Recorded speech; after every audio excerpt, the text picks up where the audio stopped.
هو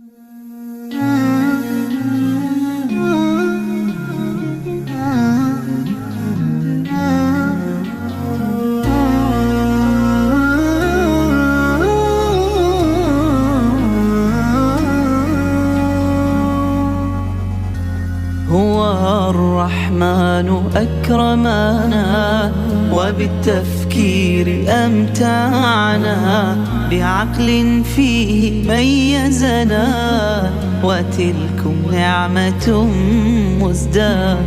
رسول الله آواه بذاك الغار أعلاه، وظل بقرب مولاه، فسبحان الذي أهداه.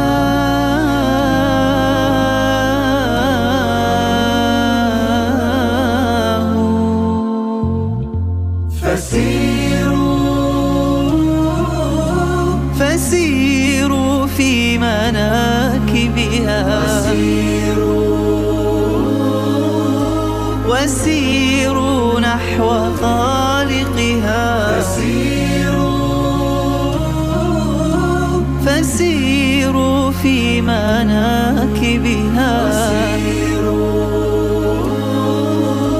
وسيروا نحو خالقها.